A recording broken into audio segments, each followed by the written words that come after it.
Hi, Jack. How much of a learning experience was this for you this year? I mean, you obviously traded, then you get thrust into a role that you've been looking to have and had your ups and downs. How much of a learning experience was it? Yeah, it was a big learning experience. I think through the whole season there was a lot of growth, and I think it was one of those years that is going to be a good setup for the years down the road. You obviously came over with Patrick. He had his struggles. You saw him in Winnipeg. You saw him here. What's kind of your assessment? What do you think happened? Um, you know, it's tough when a goal scorer of his caliber, can't do what he wants to do, and can't score goals. Um, he could. I've seen him put up, pretty crazy number of goals, and I don't know if that was just the new trade or whatever it might have been, or the comfortability. That's something that you'd have to talk to him about, but. I think there's no person who's more frustrated about it than himself. So I know he's a fiery guy, and he'll come back with vengeance. And you must have talked up Columbus quite a bit to him because he said he loves it here. He loved every minute of it. Yeah, no, definitely. I think he genuinely means that as well. It's a great city. It's a great, developing hockey market city. And I think that he actually really did enjoy it and enjoyed the people. I think as next year comes around and we start getting back to normal, and there's going to be fans in the building, I think he'll start to enjoy it even more. Thanks, Jack. Okay, next we'll go to Aaron Portzline. Go ahead, Aaron. Thanks, Glenn. Good morning, Jack.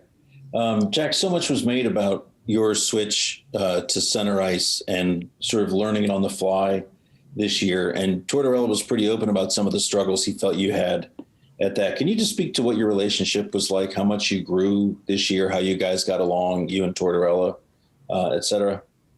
Yeah. I think obviously me being in a new position and if it, whoever's, to give me that opportunity to play center, to play what I think is my natural position and the position that I'm most comfortable with, to have him there to help me grow was, I think it went well. There's obviously still a lot of things to work on, but I think that the gap, closed pretty good for my standards this year. Obviously not what we wanted to see with the team, but in terms of a clear cut of what I need to do, what I need to work on, and how close I'm getting to becoming good at all of it, is something that I think that I took a right step forward this season. So he definitely helped me out. It was definitely harder times than not. So it was one way that I like to learn, and he's gone now. So we got to move on and turn the page. Yeah.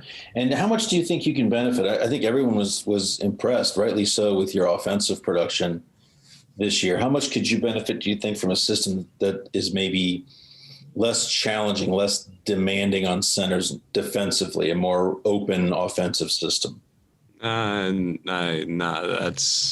That doesn't really have much to do with it. I wouldn't really say. I think the way that we played it, some people might not say that we could reward goals, but I think, the more you lock it down on defense, the more you play the game the right way in your own end, the more you'll end up finding that you'll probably score more goals than not. So, I played for a team that was very offensive in Winnipeg, and we scored a bunch of goals, and I've had more success here than I've had there. So I don't think that's anything to do with it. I think the right way. I think we played the right way, and it was a fun way.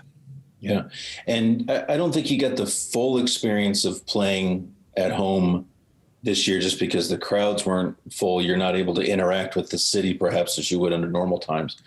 But how did that first year go playing in your home city, and how much are you looking forward to sort of experience the fullness of that in the years to come? Yeah, no, I've enjoyed every minute of it. It's weird being at home, kind of. The more it went on, it's still really hasn't, I don't even think, settled in the full way. I think once we start getting back to normal and start having some interaction with some fans, that'll be really cool. And I'm here all summer, so I'm sure I'll be able to enjoy some of that and help out with everyone in the community. And once again, just trying to keep the sport growing and get the awareness of the fifth line and the Blue Jackets more powerful than ever. Thanks, Jack. Okay, next we'll go to Mark Shine. Go ahead, Mark. Thank you, Glenn. Hi, Jack. I think it's pretty fair to say from the beginning of the year till now, you've improved, especially both at center, learning the position, and also on the defensive side of the puck. We know there's a ways to go, but just talk about, the strides you've made this year and just how much more improvement do you feel like you have in both areas? Yeah. The strides I've made this year have been good, but there's always room to grow. So, defensively has always been, a young guy learning a new position's kryptonite, I guess you could call it, especially as somebody who's offensive. So just being able to figure that out, like you said, is something that is a summer job, and it's something that I'll do not only on the ice but in the weight room. So just learning and studying and going back to the lab this summer and trying to grow my game and going over old tape. So it's a process, and it's something that needs to be worked on. And as bad as the season that it was, you still enjoyed a career offensive season. What do you feel like that Jack Roslovic's ceiling is ultimately? Yeah, I think that I got more in me, and even it's tough when the team's losing. So when the team's winning and we're all feeling good, hopefully that I could bring up the level and bring up the level of everyone else around me. So I want to help lead the team, and I want to help be part of the core group of guys we have here, and I love it here. So it's going to be hopefully greener pastures down through the next stretch of years, and we'll see where that takes us. Okay, and next we'll go to Brian Hedger. Go ahead, Brian. Hey, Jack. I think we talked about this a little bit earlier, maybe a month ago or so, but had some struggles in the face-off circles when you first got here, 20 plus games or so. But then when I was looking at it, your last 23 or so, way better. How encouraging was it? Because I know you put a lot of work into this, talking to different people and whatnot. How encouraging was that, to be able to make that kind of improvement in a relatively short amount of time? Yeah.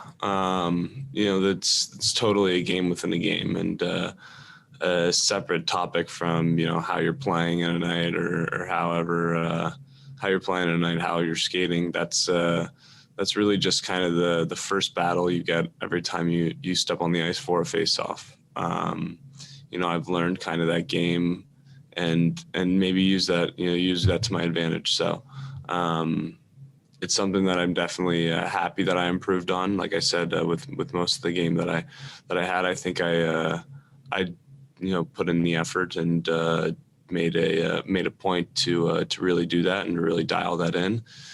And I think, like I said, once again, it's something that you got to work on. I've talked to old centers, and they take thousands draws a year. So it's something that'll just come with experience, and it's something that I'll learn to become strong in. I couldn't help notice a little slight change maybe was you getting that stick down first, and just kind of being ready for it right away without having. Does that take some of the timing out as far as like the timing issues and that kind of thing? And who told you? Did anybody tell you to do that, or is that something you figured out? No, for me that was what my game plan was going into it was to be able to have a strong bottom hand. So I think that getting down on the ice first and putting a lot of weight onto my blade, I think that helped. That technique helped me, be confident to win more faceoffs. I had some success with it. Obviously, still dabbling with other techniques and just becoming very unpredictable. So it's something that, like I said, it's a game within a game, and it's something that I thought would be good to try. Kind of a fun off the wall one here for you. The last few games, I think in warm ups, whatever, there was somebody in the stands who had a picture of you when you were like a little kid. Was that a relative of yours? Where did they get that picture? Did you notice it? I mean, no. I think one guy in my grade, I think that was his younger sister or something. I don't know. I'm sure he got it from, or I'm sure they got it from a yearbook. And then blew it up. So it was an old Wellington connection. When you first saw that, did you just start laughing? Yeah, it was pretty funny. I actually had been hanging out with one of my old really good friends from high school, and we broke out the old yearbook. So I had seen some of those pictures, and to see it pop up at the rink was pretty funny. All right, thanks, Jack. Mm.